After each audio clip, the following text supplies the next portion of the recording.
Hello everyone, I am Mohammed Salim and welcome to the channel Right Directions by Salim. इस video में हम Indian polity and governance के कुछ ऐसे क्वेश्चंस पढ़ेंगे जो कि पास्ट में यूपीएससी के प्रीलिमिनरी एग्जाम्स जीएस पेपर में आ चुके हैं। ठीक है, इसलिए वीडियो इंपॉर्टेंट है। आप इस वीडियो को पूरा देखें और हमारे चैनल को सब्सक्राइब करें, वीडियो को लाइक और कमेंट भी करें।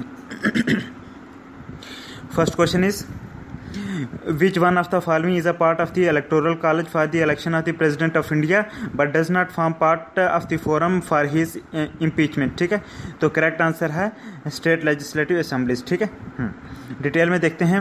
अंडर आर्टिकल 54 आर्टिकल 54 में, ठीक है ना, under article 54 the president is elected by the members of N electoral college which consist of the elected members of both houses of the parliament and elected members of the legislative assemblies of states including that of NCT of Delhi and UT of Pondicherry. ठीक है, then under article 61, ठीक है, वो तो था article 54 में, ठीक है, जिसमें इलेक्टोरल कॉलेज प्रेसिडेंट का बनाया जाता है। Then article 6 in under article 61 the impeachment charges against the president can be initiated by either house of parliament.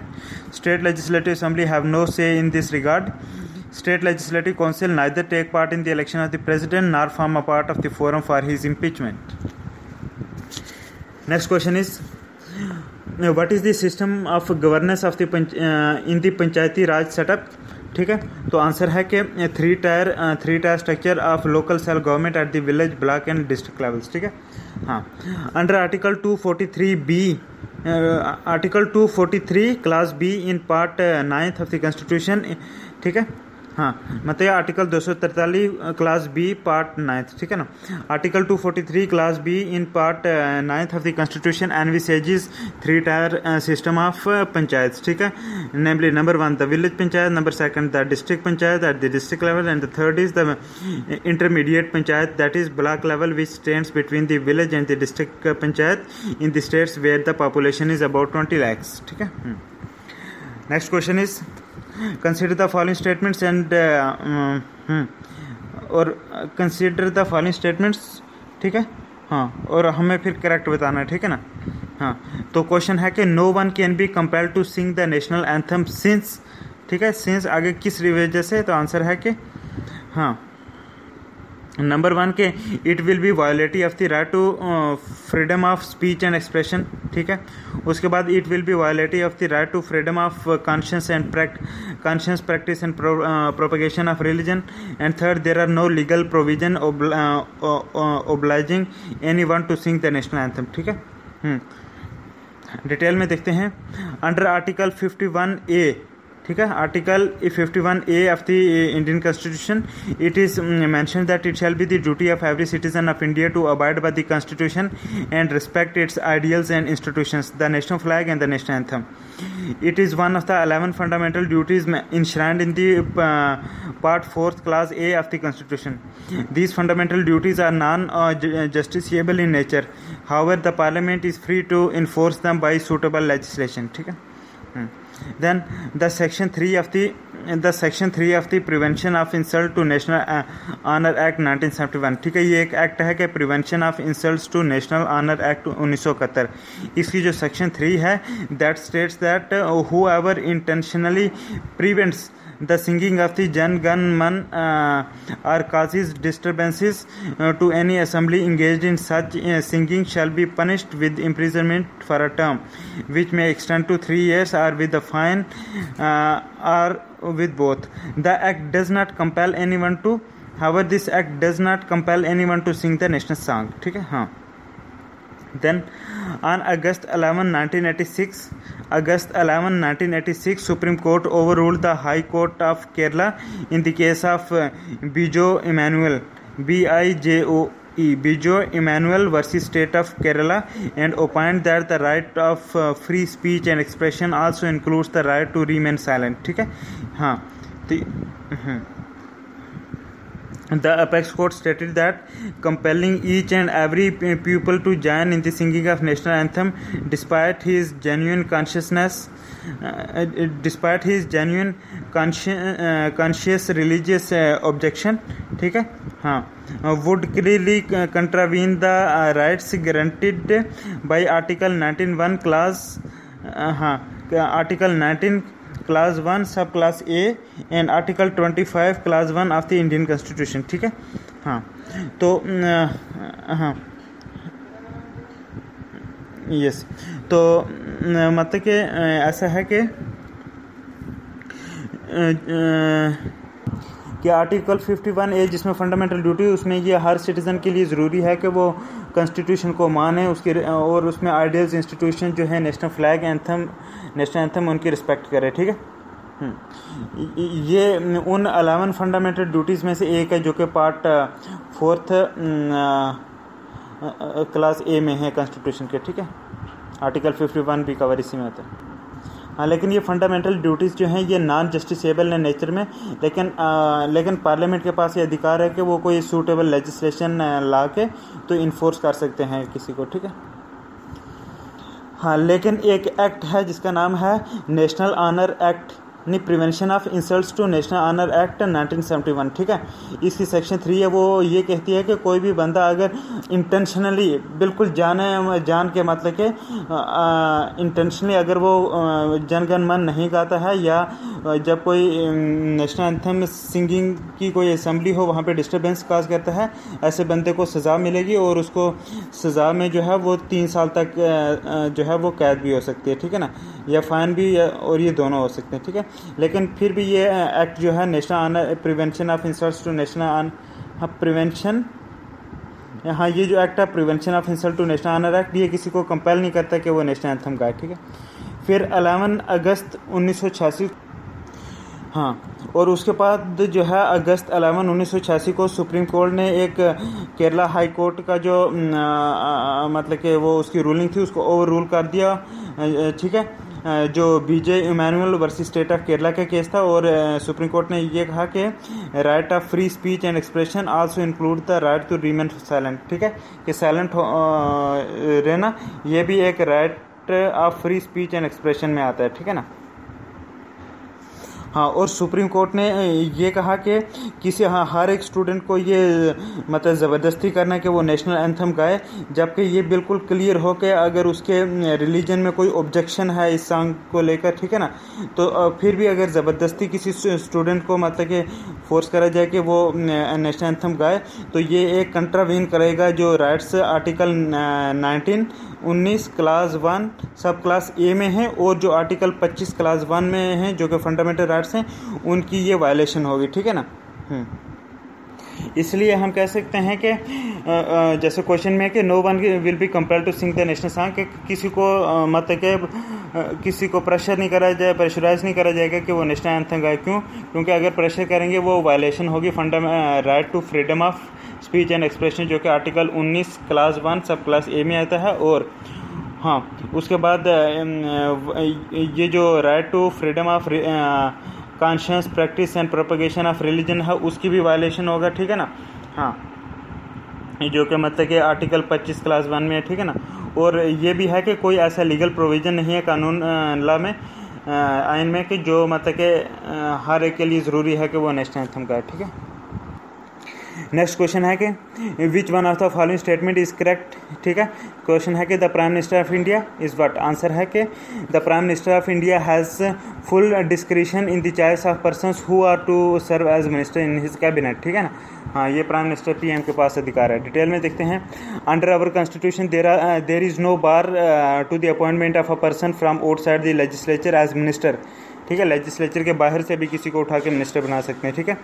But he can not continue as minister for more than 6 month unless he secures a seat in either house of the parliament in the meantime, ठीक है। लेकिन वो 6 महीने से ज़्यादा minister नहीं रह सकता जब तक कि वो पार्लियामेंट के किसी दोनों हाउस में से किसी एक में जो है अपनी सीट सिक्योर नहीं करता, ठीक है। Under article 75 of the constitution the ministers are appointed by president on the advice of prime minister, ठीक है ना। हाँ, president exercises his personal discretion in the selection and appointment of PM when no party has a clear majority in the Lok Sabha and not in the choice of other minister, ठीक है। हाँ, तो ये अधिकार है prime minister वो president के पास, ठीक है ना, कि वो अपनी चॉइस से प्राइम मिनिस्टर बना सकते हैं अगर कोई क्लियर नहीं है मतलब कि, ठीक है, कि किसको लीडर बनाए, ठीक है ना। हाँ, as per the contraventions of the parliamentary system of government the president has to support has to appoint the leader of majority party in the Lok Sabha as the PM. ठीक है, नेक्स्ट क्वेश्चन है कि ये असर्शन रीजन टाइप का question है। एक assertion statement होगी, फिर रीजन होगा, बताना कौन से सही है। ठीक है ना। असर्शन में है कि the word majority is not defined in the constitution of India. Yes, ये डिफाइंड नहीं है। ठीक है, सही है स्टेटमेंट। उसके बाद रीज़न वाली है, ये इसका एग्जैक्ट रीज़न नहीं है, लेकिन ये स्टेटमेंट जो है रीज़न वाली ये इंडिविजुअली करेक्ट है, लेकिन ये उस असर्शन का रीज़न नहीं है। ठीक है, हाँ, रीज़न में है कि the minorities campaign the minorities commission is not a constitutional body. Yes, ये इंडिविजुअली ये भी सही है। ठीक है, डिटेल में देखते हैं। हाँ, सॉरी, क्वेश्चन में मैं पढ़ गया था मेजॉरिटी नहीं है, माइनॉरिटी के, minority is not defined in constitution. ठीक है, हाँ, डिटेल में देखते हैं कि the word minority is not defined in the constitution of India. However article 30 clause 1 of the constitution states that all minorities whether based on religion और language shall have the right to establish and administer educational institution of the choice. ठीक है, hence the constitution recognizes only two types of minorities based on religion and language। ठीक है, हाँ, constitution सिर्फ religion और language के हिसाब से डिफाइन करते हैं। ठीक है, जैसे आर्टिकल 30 क्लास 1 में है। ठीक है, article 30। National commission for minorities was formed under the national commission for minorities act 1992। ठीक है, हाँ, ये जो एक्ट है national commission for minorities act 1992, इसके तहत जो है वो नेशनल कमीशन फॉर माइनॉरिटीज़ बनाई है। ठीक है ना। It is not mention in the constitution of India, hence it is a non constitutional body. ठीक है ना। कौन? ये national commission for minorities act. ठीक है, हाँ, it is special officer for linguistic minorities which is mentioned in the article 350 clause B of the constitution, article 350 clause B में। ठीक है, presently Muslims, Christians, Sikhs, Buddhists, Zoroastrians, which are Parsis and Jains have been notified as the minority communities. Next question है कि which one of the following countries had more or less evolved two party system। ठीक है, तो answer है बांग्लादेश। बांग्लादेश में to party system है। ठीक है, डिटेल में देखते हैं। हाँ, डिटेल में देखते हैं कि Bangladesh has evolve two party system. ठीक है, the two parties of Bangladesh that is national party. हाँ, the two parties are Bangladesh National Party, जिसको BNP भी बोलते हैं। एक आगे बांग्लादेश में BNP means Bangladesh National party, और दूसरी आगे अवामी लीग। ठीक है ना, ये दो पार्टी हैं बांग्लादेश में, एक आगे BNP बांग्लादेश नेशनल पार्टी और दूसरी आगे अवामी लीग। ठीक है ना। It is extremely difficult for any body to achieve electoral success under the barrier of any third party। ठीक है ना। In Sri Lanka in the general elections held between 1952 and 1977 the two party system emerged in which the UNP, that is United Nations Party, and SLFP, that is Sri Lanka Freedom Party, alternatively secured majorities. But in post-1980s, many other parties such as Ceylon Workers Congress, Janta Vimuktri, Peramuna, etc. are emerged। ठीक है ना। Pakistan is a multi party democracy. Pakistan जो है it is a multi party democracy and People's Party. ठीक है ना, People's Party, Muslim League, Pakistan Tehreek Insaf PTI and Pakistan Muslim League Quaid Azam PMLQ are its major parties. ठीक है ना। Military establishment many times has staged coups to overthrow democratic regimes. ठीक है ना, बहुत बार मिलिट्री ने कूप्स करा है और डेमोक्रेटिक रेजिम्स को उखाड़ फेंका। ठीक है ना। There are also many parties in Myanmar such as Union Solidarity and Development Party USDP, the National League for Democracy NLD, the National Unity Party, the National Party National Democratic Force NDF, etc. ठीक है ना। NDF dominates the politics of Myanmar in recent times।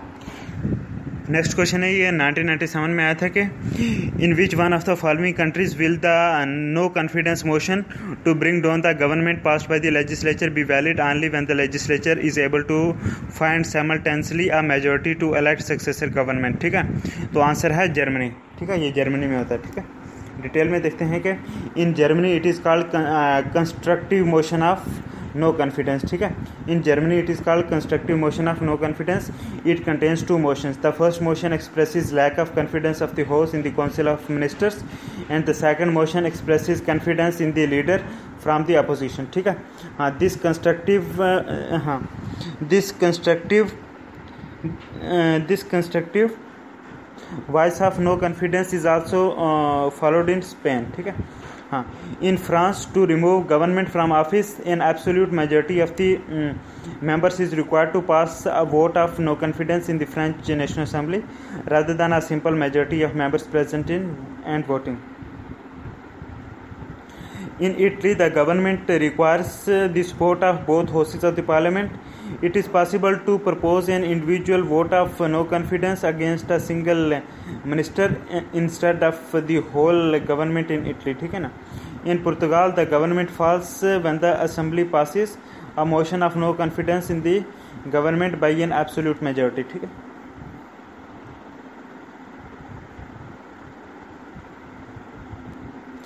Next question है कि which one of the following was not proposed by 73rd constitutional amendment in the area of Panchayati Raj, ठीक है। हाँ, तो कुछ स्टेटमेंट दी गई हैं और करेक्ट है कि the panchayati raj elected functionaries will be disqualified to hold their offices if they have more than 2 children, ठीक है। The panchayati raj elected functionaries will be disqualified to hold their offices if they have more than 2 children. हाँ, तो ये वाला provision जो है ये constitution में वो पंचायती राज में नहीं है, ठीक है। क्वेश्चन था कि which one of the following was not proposed by the 73rd constitutional amendment in the area Panchayati Raj, तो ये वाला कि जिसमें अगर 2 से ज़्यादा बच्चे होंगे तो डिस्क्वालीफाई, ऐसा नहीं है इसमें, ठीक है। इसमें क्या है 73rd कॉन्स्टिट्यूशनल अमेंडमेंट एक्ट में वो देखते हैं, ठीक है। नंबर 1 ये है कि 33% सीट्स, ठीक है। 33 means 33% seats in all elected rural local bodies will be reserve for women candidates at all levels, ठीक है। उसके बाद है कि the states will constitute their finance commission to allocate resources to panchayati raj institutions, ठीक है। उसके बाद है कि the elections will be held in 6 months time if panchayati raj bodies are superseded or dissolved by the state government, ठीक है। डिटेल में देखते हैं कि अंडर आर्टिकल 243 क्लास डी, ठीक है। आर्टिकल 243 क्लास डी, ठीक है। Under article 243 class D at least 1/3 of the seats have been reserved for women in panchayat, ठीक है। State finance commission shall be constituted to review the financial position of the panchayat under article 243 clause I, ठीक है। Next question is which one of the following state of India has passed a legislation in 1996 making the maintenance of one's parent mandatory, ठीक है। तो answer है हिमाचल प्रदेश, ठीक है। Detail में देखते हैं कि Himachal Pradesh passed a resolution in 1996 making the maintenance of one's parent mandatory, ठीक है। making the maintenance of one's parent mandatory, ठीक है। हिमाचल प्रदेश ने लेजिस्लेशन 1996 में लाया, ठीक है, जिसमें पेरेंट्स की मेंटेनेंस जो है मैंडेटरी कर दी थी। नेक्स्ट क्वेश्चन है कि proportional representation is not necessary in country where, answer है कि where 2 party system has developed, जहाँ पे 2 पार्टी सिस्टम वहाँ पे जो है ये प्रोपोर्शनल रिप्रेजेंटेशन की ज़रूरत नहीं है, ठीक है। हाँ, because there are no reserved constituencies the last past post system prevails there is fusion of presidential parliamentary forms of government. Detail में देखते हैं in proportional representation candidates requires 50% plus 1 vote to get elected, ठीक है। In a two party system one automatically secures it, ठीक है ना। Hence proportional representation is not necessary in such country. Next question है कि state funding of elections take place in, answer है कि Germany और ऑस्ट्रिया में होता है, ठीक है। स्टेट फंडिंग ऑफ इलेक्शंस का फंडिंग जो है स्टेट करती है कहाँ पे, जर्मनी और ऑस्ट्रिया में, ठीक है। कि in Germany, UK, Denmark, Finland, Italy, Norway, Austria, USA and Netherlands state funding of elections is in practice, ठीक है। Germany, UK, Denmark, Finland, Italy, Norway, Austria, USA, Netherlands और हाँ, इन कंट्रीज़ में क्या होता है कि state funding of elections is in practice और this state funding is done. Next question है कि the concept of public interest litigation PIL originated in, answer है कि it was originated in United states, ठीक है। ये जो पब्लिक इंटरेस्ट लिटिगेशन है PIL, ठीक है ना, हाँ, तो ये कहाँ पे ओरिजिनेट हुई, तो ये हुई जी यूनाइटेड स्टेट यूएसए में, ठीक है ना। कि the concept of public interest litigation PIL originated in the United states. PIL is a legal action initiated in a court of law for the enforcement of public interest or general interest, ठीक है। In India the PIL is a product of judicial activist role by the role of the Supreme Court, ठीक है ना। It was introduced in early 1980s. Justice V.R. Krishna Iyer and Justice P.N. Bhagwati were the pioneers of concept of PIL in India. Next question है कि if the prime minister of India belong to the upper house of parliament then what happens. Answer है कि he will not be able to vote in his favour in the event of no confidence motion, ठीक है। कि अगर वो upper house है तब वो अपने फेवर में जो है नो कॉन्फिडेंस मोशन में वोट नहीं डाल पाएगा। डिटेल में देखते हैं। The prime minister of India belonging to upper house will not be able to vote in his favor in the case of no confidence motion because no confidence motion is passed by in Lok Sabha only as per the rule 198 of the लोक सभा, ठीक है। कि लोकसभा में rule number 198 है, 198 rule number है, उसके मुताबिक जो है, हाँ उसके मुताबिक जो है because no confidence motion is passed in Lok Sabha only as per the rule 198 of the Lok Sabha. हाँ the PM can make his statements in either of the house of parliament, ठीक है। The Indian Constitution does not require the PM to be necessarily a member of Lok Sabha. However, Article 75 says that the Council of Ministers shall be collectively responsible to Lok Sabha, ठीक है। Next question हम पढ़ते हैं, assertion reason type का है। तो इस question में असर्शन वाली स्टेटमेंट जो है वो गलत है और रीजन वाली सही है। असर्शन वाली स्टेटमेंट में बोलता है कि the reservation of 33% of seats for women in parliament and state legislature does not require constitutional amendment. ये इनकरेक्ट है, ठीक है ना। इनकरेक्ट क्यों है कि the reservation of 33% of seats in for women in parliament and state legislature require constitutional amendment, इसके लिए कॉन्स्टिट्यूशनल अमेंडमेंट की ज़रूरत है, ठीक है ना। हाँ तो ऊपर फिर रीज़न वाली स्टेटमेंट सही थी, उसमें ये था कि political parties contesting elections can allocate 33% of seats they contest to women candidate without any constitutional amendment, ठीक है। तो पार्टी अपने कैंडिडेट सेलेक्ट करते वक्त दे सकती हैं औरतों को, ठीक है ना। इसमें कोई कॉन्स्टिट्यूशनल की ज़रूरत नहीं है अमेंडमेंट की। Next question is in the presidential election in India, every elected member of the Legislative Assembly of a state shall have as many votes as there are multiples of 1000 in the quotient obtained by dividing the population of the state by the total number of the elected members of the assembly, ठीक है। As at present means ये question बहुत पुराना आया था, 1997 में आया था, ठीक है। तभी इस क्वेश्चन में लिखा हुआ है कि at present means 1997। The expression population here means the population as ascertained by. Answer है कि 1991 का सेंसस, 1991 का सेंसस, ठीक है। ये आंसर है इसका। डिटेल में देखते हैं कि the expression population means the population as ascertained in the last preceding census of which the relevant figures have been published. Here it can be interpreted as reference to 1991 census until 2026. Next question is which of the following are stated in the Constitution of India, ठीक है।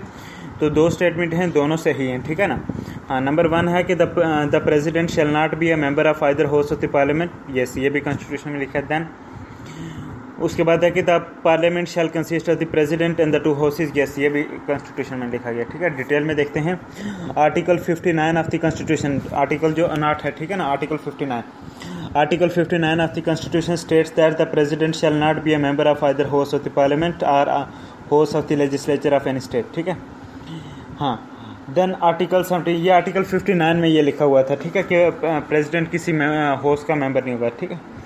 उसके बाद article 79 जो है, article 79 says there shall be a parliament for the union which shall be consist of which shall consist of the president and two houses to be known respectively as the council of state में राज्य सभा and the council house of people means लोक सभा। ठीक है, ये article 79 में बोला कि एक पार्लियामेंट होगी, हाँ, जिसमें प्रेसिडेंट होगा और दो हाउसेज होंगे, लोकसभा और राज्यसभा। ठीक है, हाँ, दो हाउसेज होंगे जिसको मतलब कि काउंसिल ऑफ स्टेट्स होगा और हाउस ऑफ पीपल होगा। ठीक है, काउंसिल ऑफ स्टेट और हाउस ऑफ पीपल और एक प्रेसिडेंट। तो ये होगा पार्लियामेंट में। ठीक है, जो यूनियन के पार्लियामेंट, ये चीज़ लिखी है किसमें, आर्टिकल 79 में। Next question is match list first with list second and select the correct answer. ठीक है ना, लिस्ट फर्स्ट में आ गया फंक्शनरीज और लिस्ट सेकंड में आ गया ओथ और अफर्मेशन। ठीक है, हमें करेक्ट आंसर बताना है इसका। हाँ, तो कॉलम फर्स्ट में आ गया फंक्शनरीज, कॉलम बी में ओथ और अफर्मेशन। पहला देखते हैं president of India. President of India जो है, इसकी ओथ ये होती है कि आप holding the constitution and the law. ठीक है, उसके बाद होता है, हाँ, जजेस ऑफ सुप्रीम कोर्ट, उनकी ओथ होता है कि faith and allegiance to the constitution of India. ठीक है, उसके बाद मेंबर्स ऑफ पार्लियामेंट जो होते हैं एमपीज, उनकी ओथ होती है कि फेथफुल डिस्चार्ज ऑफ ड्यूटीज़। ठीक है, और मिनिस्टर फॉर द यूनियन, उनकी ओथ होती है कि सीक्रेसी ऑफ इंफॉर्मेशन। ठीक है, ये डिफरेंट किस्म की ओथ होती हैं। ठीक है, प्रेसिडेंट की ओथ होगी आप holding the constitution and the law. जजेस ऑफ सुप्रीम कोर्ट लेते हैं कि faith and allegiance to the constitution of India. MPs member of parliament लेते हैं कि फेथफुल डिस्चार्ज ऑफ ड्यूटीज़, और मिनिस्टर फॉर द यूनियन ये लेते हैं कि सीक्रेसी ऑफ इंफॉर्मेशन, ऐसी ओथ। ठीक है, हाँ, प्रेसिडेंट की ओथ जो है आर्टिकल 60 में जैसा बोला गया, आर्टिकल 60 में कि to preserve, protect and defend the constitution and the law. ठीक है, ये आर्टिकल 60 में है। ठीक है, ये प्रेसिडेंट की ओथ होती है। ठीक है, आर्टिकल 60 में मेंशन है। देन जजेस ऑफ द सुप्रीम कोर्ट बोलते हैं faith and allegiance to the constitution of India. MPs बोलते हैं faithful discharge of duties. Minister for the union ये लेते हैं ओथ सीक्रेसी ऑफ इंफॉर्मेशन। ठीक है, the above oath of the president is mentioned in article 60, article 60, while oath of the supreme court जज, then member of parliament and union minister is mentioned in schedule 3 of the constitution. ठीक है, हाँ, ये this is very very important. ठीक है, कि जो president की ओथ होती है ये कॉन्स्टिट्यूशन के आर्टिकल 60 में है मैंशन। ठीक है, लेकिन जो सुप्रीम कोर्ट के जज की ओथ होती है, मेंबर ऑफ पार्लियामेंट की, नॉर्मल मेंबर ऑफ पार्लियामेंट की ओथ होती है, और जो यूनियन मिनिस्टर होता है, इनकी ओथ जो है ये शेड्यूल 3 ऑफ द कॉन्स्टिट्यूशन उसमें मेंशन है, उसके हिसाब से होती है। लेकिन प्रेसिडेंट की ओथ होती है आर्टिकल 60 के मुताबिक। ठीक है ना। नेक्स्ट क्वेश्चन है, in which of the following countries are 75% of seats in both houses of parliament filled on the basis of first past post system and 25% of on the basis of proportional representation system of elections। ठीक है, तो answer है ये होता है France में। ठीक है, हाँ, कि in France two round system of voting method is used for elections of both the houses of the parliament. ठीक है, in this system both methods are first past post and propagation of representation are use. ठीक है, एक method का नाम होता है first past post system और दूसरे प्रोपोर्शन ऑफ रिप्रेजेंटेशन। ठीक है, these methods are used. Many countries of the world including India are using it for the presidential elections. ठीक है, in France presidential, legislative and departmental elections are done by this system. Next question है कि in the following quotation, एक quotation है नीचे कि we the people of India, ठीक है, having solemnly resolve to constitute India into a sovereign socialist secular democratic republic and to secure to all its citizen justice, social, economic and political, then liberty of thought, expression, belief, faith and worship, then equality of status and of opportunity and to promote among them all, then fraternity, assuring the dignity of individual and the unity and integrity of the nation। ठीक है, in our constituent assembly this dash they do hereby adopt, enact and give to ourselves this constitution। ठीक है, तो ये dash वाली date बताने की किस डेट को अडॉप्ट, इनैक्ट और हमको कॉन्स्टिट्यूशन मिला। ठीक है, तो आंसर है 26 डे ऑफ नवंबर 1949। ठीक है, हाँ, कि 26 नवंबर 1949 को। ठीक है ना, हाँ, 26 day of November 1949 in our constituent assembly this 26th day of November 1949 do hereby adopt, enact and give to ourselves this constitution. ठीक है, हाँ डिटेल में देखते हैं. On the 26th November 1949 constitution received the signature of the president of the constituent assembly and was declared as passed. ठीक है, पास हो गया था. नेक्स्ट क्वेश्चन है, ये असर्शन रीजन टाइप का है. ठीक है ना. हाँ, इस क्वेश्चन में जो है असर्शन वाली स्टेटमेंट भी सही है और रीज़न वाली भी सही है. ठीक है, लेकिन रीज़न जो है ये करेक्ट एक्सप्लेनेशन नहीं है असर्शन वाली स्टेटमेंट की. ठीक है ना. तो असर्शन वाली स्टेटमेंट बोलती है कि wilful disobedience or non compliance of court orders and use of derogatory language about judicial behaviour amount to contempt of court. Yes, ये सही है. ठीक है. नेक्स्ट स्टेटमेंट है जो रीज़न वाली में, उसमें यह है कि judicial activism can not be practised without arming the judiciary with punitive powers to punish contemptuous behaviour. ठीक है, ये भी सही है. ठीक है. अब थोड़ा डिटेल में देख लेते हैं कि ये जो दोनों स्टेटमेंट थी ये दोनों सही हैं, लेकिन जो रीज़न थी this is not the correct explanation of assertion. हाँ, कि there are two types of contempt of court in India. India में कंटेम्प्ट ऑफ कोर्ट दो किस्म के होते हैं. As per the contempt of courts act of 1971. ठीक है. हाँ, जो 1971 का कंटेम्प्ट ऑफ कोर्ट एक्ट्स है 1971 उसके मुताबिक. ठीक है. हाँ, कि इंडिया में दो किस्म की कंटेम्प्ट ऑफ कोर्ट होती हैं इस एक्ट के मुताबिक, जिसका नाम है contempt of courts act of 1971 1971. ठीक है. ये एक आगे सिविल कंटेम्प्ट, दूसरी आगे क्रिमिनल कंटेम्प्ट. ठीक है. पहला देखते हैं सिविल कंटेम्प्ट. ठीक है ना. This civil contempt it has been defined as wilful disobedience to any judgment, decree, direction, order, writ और other process of a court और wilful breach of an undertaking given to court. ठीक है, ये आ गया civil contempt में. ठीक है. या अगर मर्जी से कुछ कोई भी जुडिशल डिक्री है, जजमेंट है, कोई डायरेक्शन, ऑर्डर, रेट, अदर जो भी कोर्ट का प्रोसेस है, ठीक है ना, उसको अगर मर्जी से उसकी मतलब कि ना मान रहा हो बंदा, विलफुल डिसओबीडियंस हो. ठीक है ना. हाँ, या फिर अगर किसी ने कोई मतलब कि एफिडेविट ली थी, अंडरटेकिंग करी थी कि मैं ऐसा नहीं करूँगा, लेकिन उसको विलफुल मर्जी से ब्रीच करा है, तो ये सारा कवर होगा सिविल कंटेम्प्ट में. ठीक है. दूसरा आ जाता है क्रिमिनल कंटेम्प्ट. ठीक है ना. Criminal contempt is defined as the publication by words, signs etcetera of any matter which scandalises और lowers the authority of any court और इंटरफेयर्स द जुडिशियल प्रोसीडिंग्स और एडमिनिस्ट्रेशन ऑफ जस्टिस. ठीक है. Criminal contempt वो होता है कि कोई भी ऐसी पब्लिकेशन करो वर्ड से या साइंस से किसी भी मैटर पे. ठीक है ना. जिससे क्या होगा कि जो कोर्ट की अथॉरिटी है, ठीक है ना, वो स्कैंडलाइज हो, जिससे या उसकी अथॉरिटी कम हो. ठीक है ना. और या फिर जुडिशियल प्रोसीडिंग्स में इंटरफेयर कर रहा हो. ठीक है ना. या जो एडमिनिस्ट्रेशन ऑफ जस्टिस है उसमें इंटरफेरेंस हो रही हो. ठीक है ना. तो ऐसे को जो है क्रिमिनल कंटेम्प्ट में माना जाएगा. ठीक है. हाँ, तो ये है. ठीक है ना. अब इसी में एक अलग नोट देख लेते हैं. Judicial activism refers to court rulings that are partially or fully based on the जज political or personal consideration rather than existing laws. ठीक है ना. कि जुडिशियल एक्टिविज्म क्या होता है. ठीक है.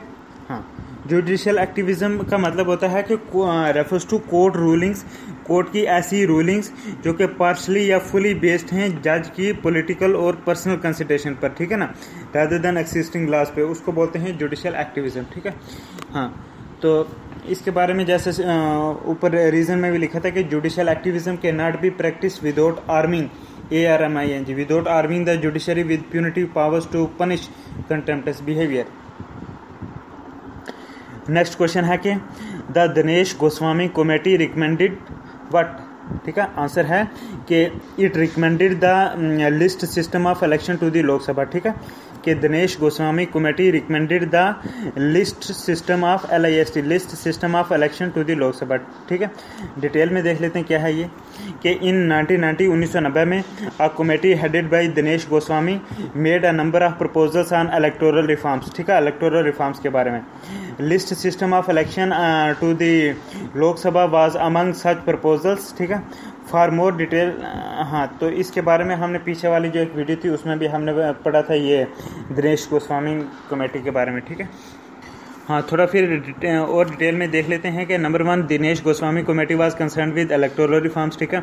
In 1990 the committee headed by Dinesh Goswami made a number of proposals on electoral reforms such as number 1, fresh delimitation on the basis of 1981 census, then provision of rotation of reserve seat for SC and STs, then ban on transfer of officials and staff concerned with elections, then use of electronic voting machines, then power of prosecution to election commission against any person who commits an electoral offense under Representation of People's Act 1951, then power to election commission to appoint special court for trial of offences committed under Representation of People Act 1951 और RP Act 1951, ठीक है। Then state funding of elections, ये proposal थे Dinesh Goswami committee में।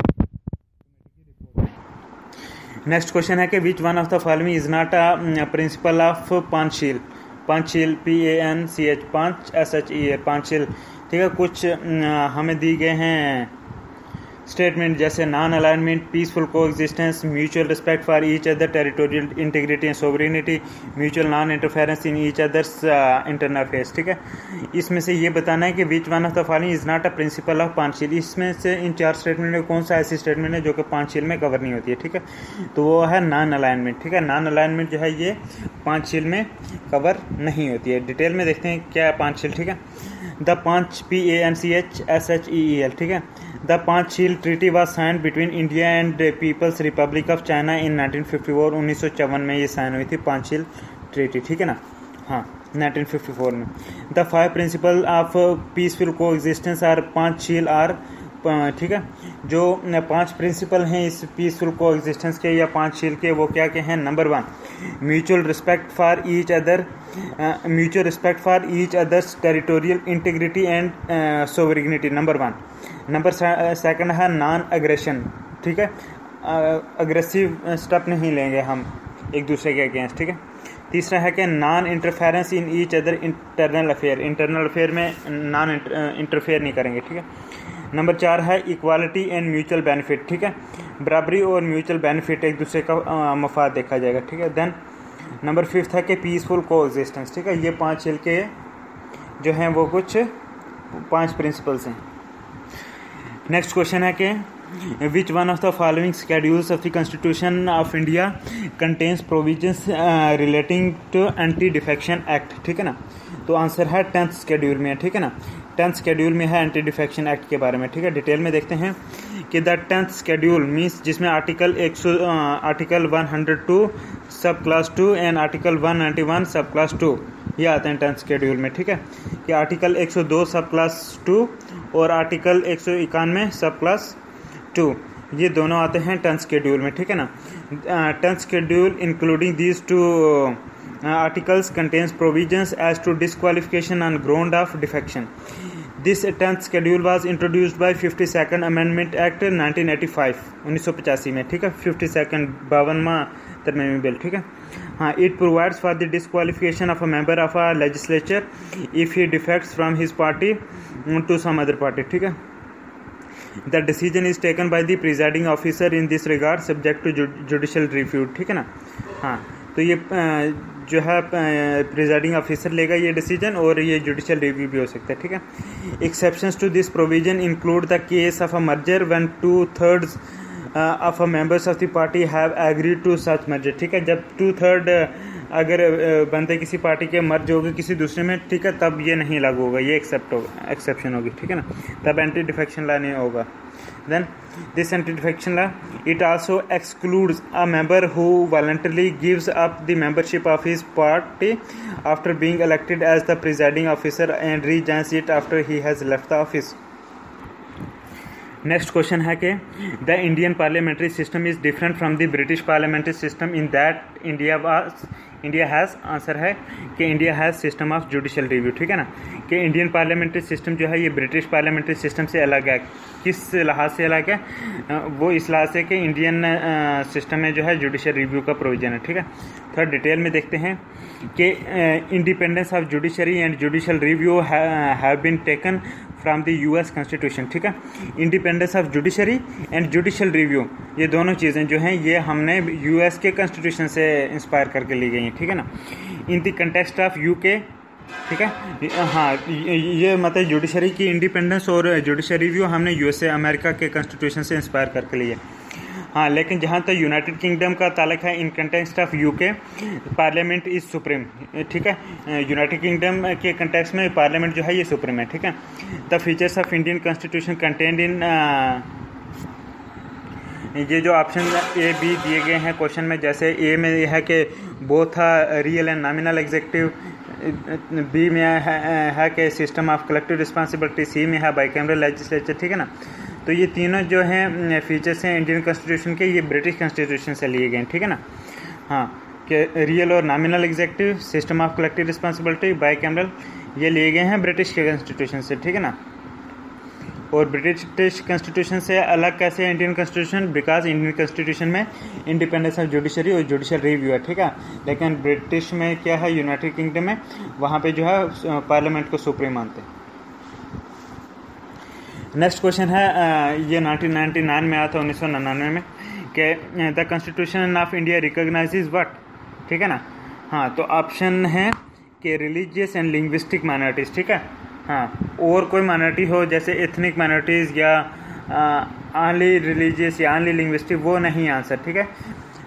Indian constitution सिर्फ religious और linguistic minorities जाने जाते, एक को मज़हब और दूसरा लैंग्वेज बोली के हिसाब से, ठीक है। ऐसी माइनॉरिटीज़ हैं, या तो रिलीजियस या लिंग्विस्टिक, ये इंडिया के कॉन्स्टिट्यूशन में, ठीक है। डिटेल में देखते हैं आगे। आर्टिकल 30 जो है इंडियन कॉन्स्टिट्यूशन का, जो कि फंडामेंटल राइट्स में पढ़ते हैं, कि article 30 states that all minorities whether based on religion और language shall have the right to establish and administer educational institution of their choice, ठीक है। The constitution refers to only 2 types of minorities, namely the religious and linguistic minorities, ठीक है, वो भी article 30 में। हाँ, however the term minority has not been defined anywhere in the constitution, minority की definition constitution में नहीं दी गई है, ठीक है ना। वर्ड यूज़ करा गया लेकिन इसकी डेफिनेशन नहीं, ठीक है।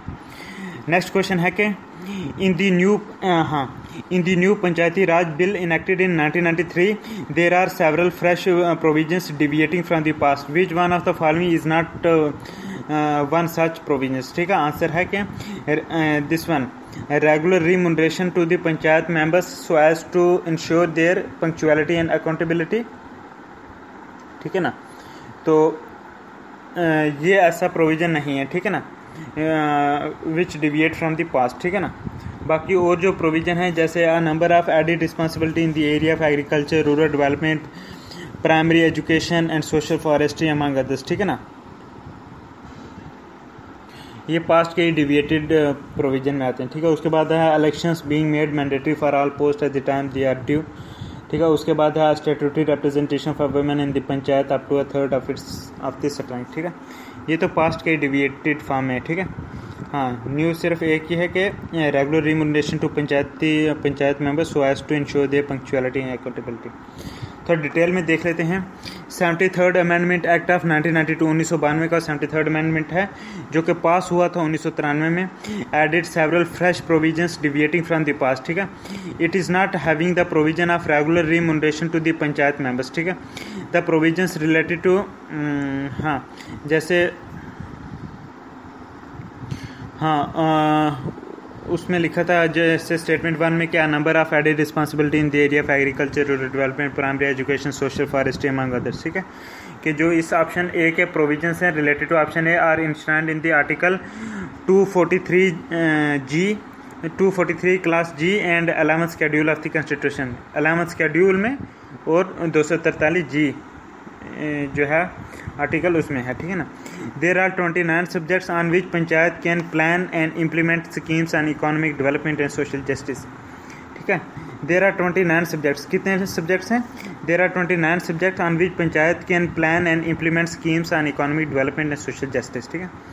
Provision of election to panchayat in option B जिसमें लिखा था कि elections being made mandatory for all post at the time they are due, ठीक है ना। ये तो this provision is mention in article 243 E article 243 class E में है ये प्रोविजन मेंशन, ठीक है, कि जब इलेक्शन ड्यू हो जाए तो तब करवाओ, ठीक है। हाँ, उसके बाद जो ऑप्शन सी था जिसमें लिखा कि statutory representation for women in the panchayat up to third of the strength it is mentioned in article 243 class D, उसमें मेंशन है, ठीक है। नेक्स्ट क्वेश्चन देखते हैं कि कंसीडर द फॉलोइंग स्टेटमेंट्स, ठीक है, हाँ, और बताना है कि कौन सी करेक्ट स्टेटमेंट है, ठीक है ना। हाँ, तो क्वेश्चन है कि an amendment to the constitution of India can be initiated by one, by home. Answer है लोकसभा एंड राज्यसभा, ठीक है। ना प्रेसिडेंट कर सकता है ना स्टेट लेजिस्लेचर, सिर्फ लोकसभा और राज्यसभा कर सकता है, ठीक है। कि an amendment to the constitution of India can be initiated by number 1 Lok Sabha, second Rajya Sabha, ठीक है। हाँ, कि an amendment to the constitution may be initiated only by the introduction of a bill for the purpose in either house of the parliament, ठीक है।